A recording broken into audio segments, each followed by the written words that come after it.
What's up, soldiers? Chris here, CaribbeanPod.com. Always a pleasure having you guys here in the kitchen with me. Red beans, stewed red beans. You know that Sunday lunch? Stewed chicken, baked chicken, a little bit of rice, some plantain, some sweet potato, and that. Hey, macaroni pie. But anyhow, let me go back. Stewed red beans. While this, I'm trying to follow a traditional way of doing this. You will see me put a couple different things in there. My personal little spin. Uncle Chris got to drop it his way. I'm eating it. Alright? Stewed beans. You're going to love this one. Red bean boy. Hey. You'll love it. You'll love it, you know. In my pot here, I have 2 cups of red kidney beans and 6 cups of water. It's been soaking in water, in the same water here in the pot, for 2.5 hours. You know, some people say you gotta soak it overnight to be able to fully cook it and all that. Yo, if all you got is 2.5 hours, that's what you got. Don't worry about that too much. But if you got overnight time, I mean, they say flex that overnight time. Medium heat. I'm just gonna crank it up to medium high. And now I'm gonna bring it to boil. And while we're there, we've got garlic. And that is the flavor ingredients there. We've got fresh thyme. We've got a medium onion, just diced up. And 1 wiri pepper. You're gonna float that in there. If you, no, that's optional. You don't need to put that if you don't have it. But the point is, we want all those flavors to build there. So if you like a little heat in something, you know, I mean to say, add it in there. Salt. We need some salt in there. Later on, we'll adjust that salt as well. Some fresh ground black pepper. Bring that up to a boil, and then we're going to reduce it all the way down to simmer until it's tender. It's probably going to take about an hour or so, but we're going to play by ear and, you know, just keep an eye on things. Got tiny bubble action happening around the perimeter there. Turn the heat down to as low as it will go. Give that a stir. And we want that to simmer. Simmer for about an hour until it's nice and tender.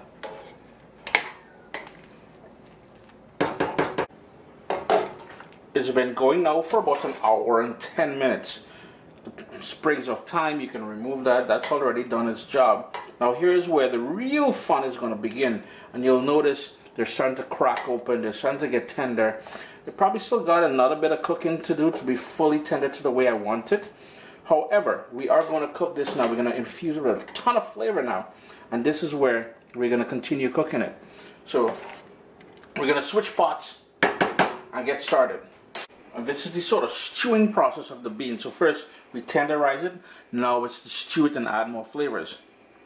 1.5 tablespoons of olive oil in a nice big heavy pot. And you would have seen me do this before in the stewed chicken, the stew, whatever stew I usually make. And here I've got 1.5 tablespoons of golden brown sugar. My heat is on high, and we're just going to move that around a bit. And I know there's going to be people complaining about the spoon, the metal spoon that I'm using, but for what I'm doing here, I'm going to use that spoon. The sugar will melt, it will go frothy, and then it will go a deep amber color like what you're seeing here. And that is where we want it to be. Now this part is a little bit tricky and dangerous, so use a spoon with a long handle. Now if it goes black, turn off the stove and immediately stop, allow it to cool down, and then redo this. Here's where now I'm going to add, now we're adding liquid to this, right? So you notice the sort of reaction we're getting here. Then we're going to dump all of that in there. Give that a stir. Just look at that niceness there. And the smell immediately takes me back to being a kid on the islands. And that smell, I tell you, boy, Sunday, and Mom's making that big Caribbean Sunday lunch. So here's where we're going to add more flavor to this fresh ground black pepper. Yeah, we put black pepper at the start there, but nothing hurts by adding a little bit more. A little bit of Worcestershire.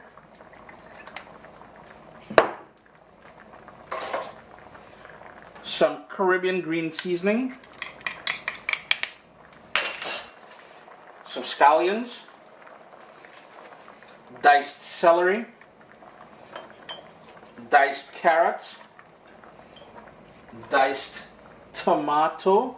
You notice what's going on here already. I've got some vegetable stock.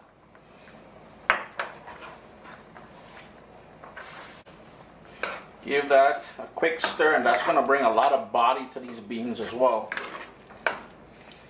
Something mommy never put in there, and I see some people put ketchup. I'm not big on ketchup. I've got some tomato puree or tomato paste. 2 tablespoons of that. Something mommy never put in there. I'm based in Canada, so why not? A little bit of maple syrup. Actual maple syrup, and people. Not that Aunt Jemima nonsense. And whose aunt is she anyways? She ain't my aunt. Diced pumpkin, straight out of the garden. If you can't access pumpkin, butternut squash is your next best friend. To pull it all together, I've got here some cream of coconut or coconut cream, and this is the stuff you would buy in the little box. This is pure coconut cream. 2 tablespoons of that, and then we will give that a stir.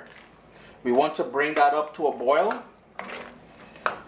and let it go for about 30 minutes until everything gets nice and tender, and there's a big old nice carnival in your pot there.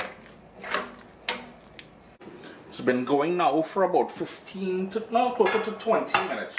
One of the things I forgot to mention to you all, originally when I was first trying to get the peas soft, remember we had to boil it at first? I ended up adding in total 8 cups of water, because the water will go down and you will need to add a couple more cups of water. All we're doing here at this point now is making sure everything is nice and tender. It will start to fall apart, and just look at that. Hey, it'll be a niceness here. So a little bit more patience. We have it on that sort of simmer, and we're going to taste it for salt in a bit. We're going to adjust that.